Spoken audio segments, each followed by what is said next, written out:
Ester 1-3. O banquete de Assuero. Nos dias de Assuero, o Assuero que reinou, desde a Índia até a Etiópia, sobre 127 províncias. Naqueles dias, assentando-se o rei Assuero no trono do seu reino, que está na cidadela de Susã. No terceiro ano de seu reinado, deu um banquete a todos os seus príncipes e seus servos, no qual se representou o escol da Pérsia e Média, e os nobres e príncipes das províncias estavam perante ele.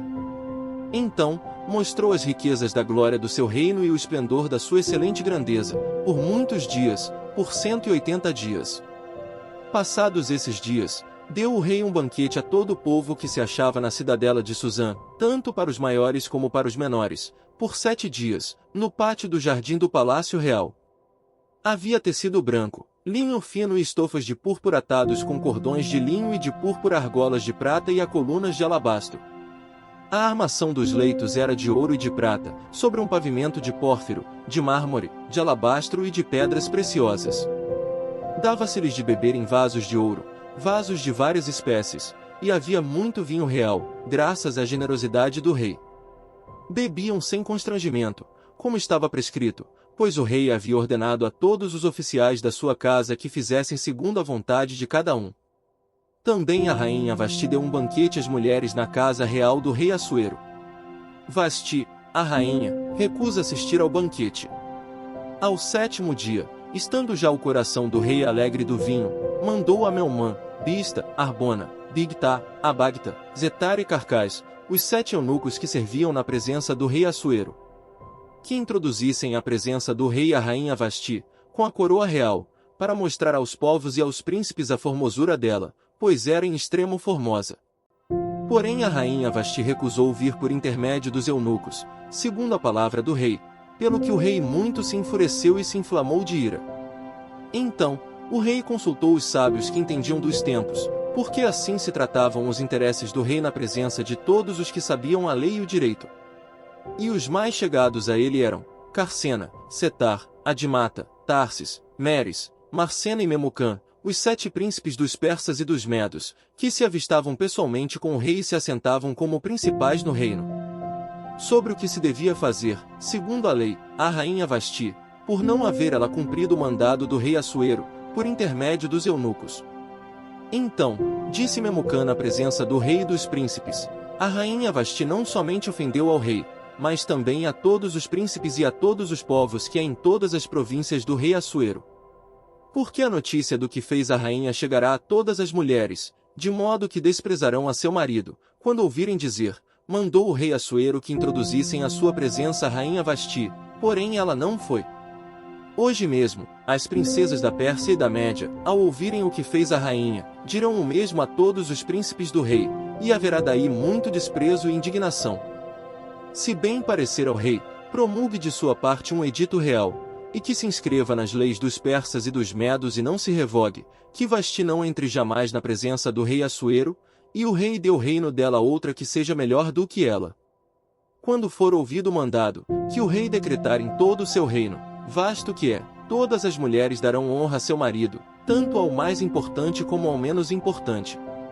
O conselho pareceu bem tanto ao rei como aos príncipes, e fez o rei segundo a palavra de Memucã.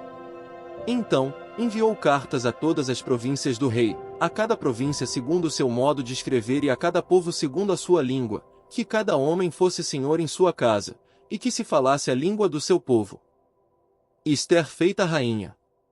Passadas estas coisas, e apaziguado já o furor do rei Assuero, lembrou-se de Vasti, e do que ela fizera, e do que se tinha decretado contra ela.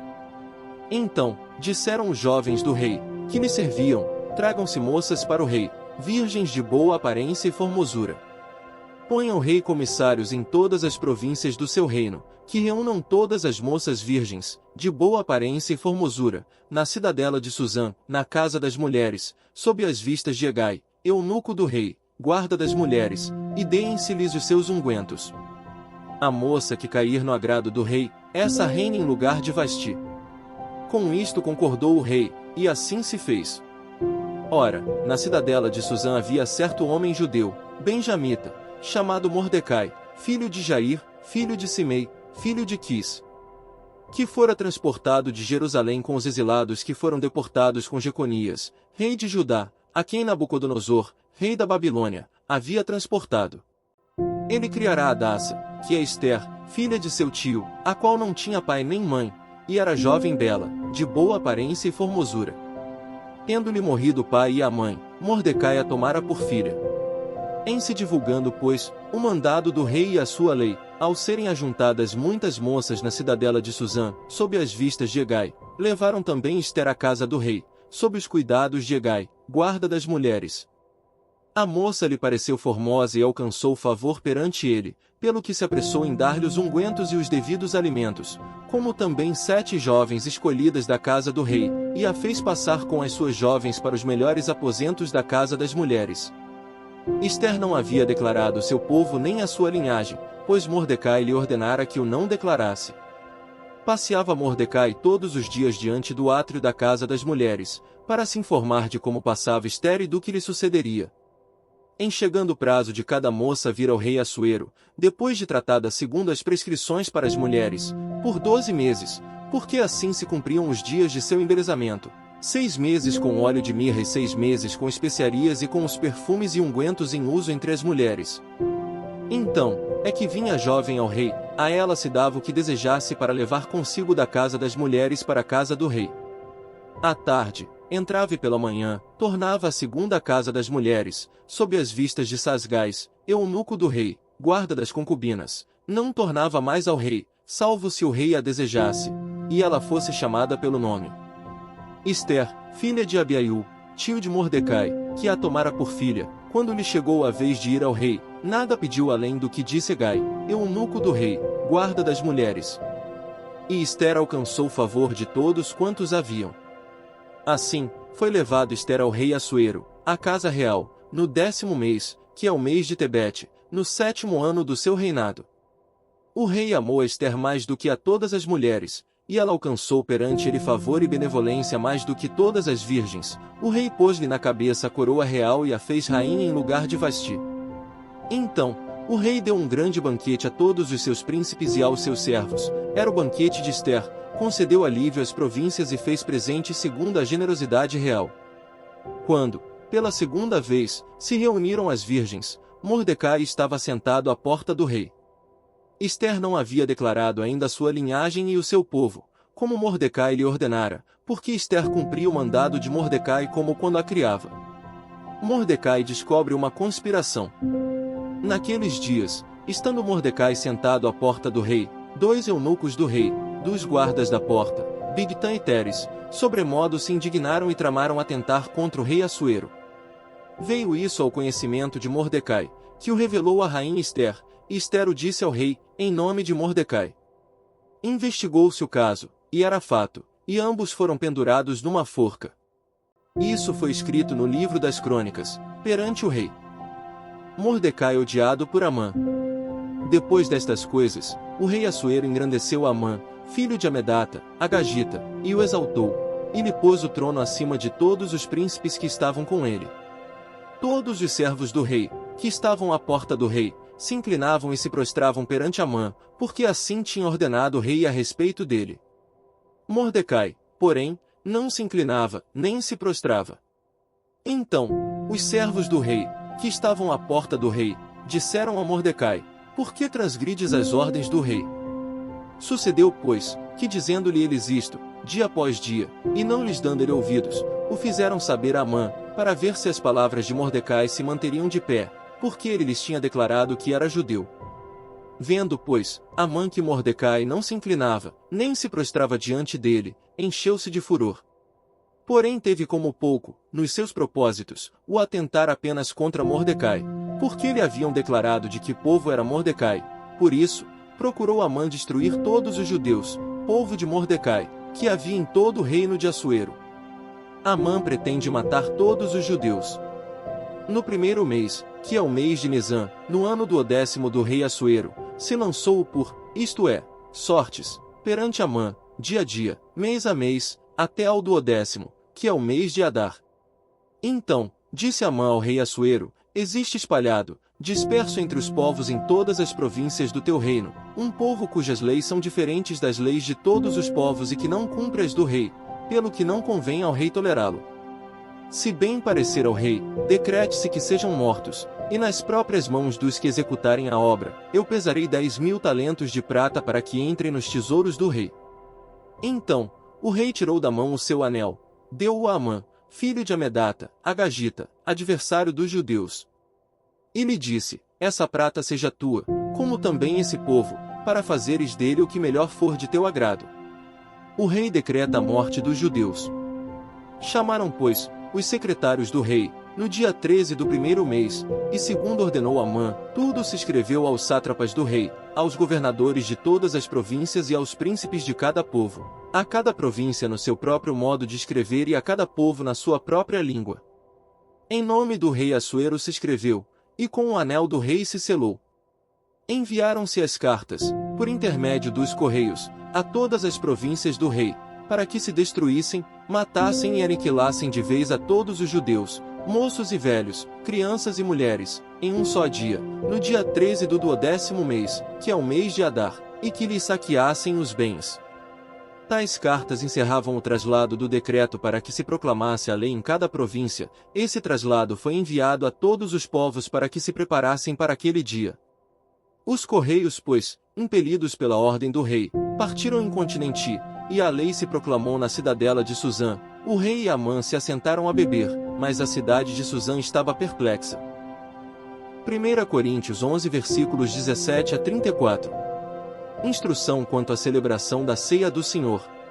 Nisto, porém, que vos prescrevo, não vos louvo, porquanto vos ajuntais não para melhor, e sim para pior. Porque, antes de tudo, estou informado haver divisões entre vós quando vos reunis na igreja, e eu, em parte, o creio. Porque até mesmo importa que haja partidos entre vós, para que também os aprovados se tornem conhecidos em vosso meio. Quando, pois, vos reunis no mesmo lugar, não é a ceia do Senhor que comeis. Porque, ao comerdes, cada um toma antecipadamente a sua própria ceia, e a quem tenha fome, ao passo que há também quem se embriague. Não tendes, porventura, casas onde comer e beber? Ou menosprezais a igreja de Deus e envergonhais os que nada têm? Que vos direi? Louvar-vos-ei? Nisto, certamente não vos louvo. Porque eu recebi do Senhor o que também vos entreguei, que o Senhor Jesus, na noite em que foi traído, tomou o pão. E tendo dado graças, o partiu e disse, isto é o meu corpo, que é dado por vós, fazei isto em memória de mim. Por semelhante modo, depois de haver ceado, tomou também o cálice, dizendo, este cálice é a nova aliança no meu sangue, fazei isto, todas as vezes que o beberdes, em memória de mim. Porque, todas as vezes que comerdes este pão e beberdes o cálice, anunciais a morte do Senhor, até que ele venha. Por isso, aquele que comer o pão ou beber o cálice do Senhor, indignamente, será réu do corpo e do sangue do Senhor. Examine-se, pois, o homem a si mesmo, e assim, coma do pão, e beba do cálice. Pois quem come e bebe sem discernir o corpo, come e bebe juízo para si. Eis a razão por que há entre vós muitos fracos e doentes e não poucos que dormem. Porque, se nos julgássemos a nós mesmos, não seríamos julgados. Mas, quando julgados, somos disciplinados pelo Senhor, para não sermos condenados com o mundo. Assim, pois, irmãos meus, quando vos reunis para comer, esperai uns pelos outros. Se alguém tem fome, coma em casa, a fim de não vos reunirdes para juízo. Quanto às demais coisas, eu as ordenarei quando for ter convosco. Salmos 35 versículos 17 a 28. Até quando, Senhor, ficarás olhando? Livra-me a alma das violências deles, dos leões, a minha predileta. Dar-te-ei graças na grande congregação, louvar-te-ei no meio da multidão poderosa. Não se alegrem de mim os meus inimigos gratuitos, não pisquem os olhos os que sem causa me odeiam. Não é de paz que eles falam, pelo contrário, tramam enganos contra os pacíficos da terra. Escancaram contra mim a boca e dizem, pegamos, vimo-lo com os nossos próprios olhos. Tu, Senhor, os viste, não te cales, Senhor, não te ausentes de mim. Acorda e desperta para me fazeres justiça, para minha causa, Deus meu e Senhor meu. Julga-me, Senhor, Deus meu, segundo a tua justiça, não permitas que se regozijem contra mim. Não digam eles lá no seu íntimo, agora sim, cumpriu-se o nosso desejo, não digam, demos cabo dele. Envergonhem-se e juntamente sejam cobertos de vexame os que se alegram com o meu mal, cubram-se de pejo e ignomínia os que se engrandecem contra mim. Cantem de júbilo e se alegrem os que têm prazer na minha retidão, e digam sempre, glorificado seja o Senhor, que se compraz na prosperidade do seu servo. E a minha língua celebrará a tua justiça e o teu louvor todo dia. Provérbios 21 versículos 19 a 20. Melhor é morar numa terra deserta do que com a mulher rixosa e iracunda. Tesouro desejável e azeite há na casa do sábio, mas o homem insensato os desperdiça.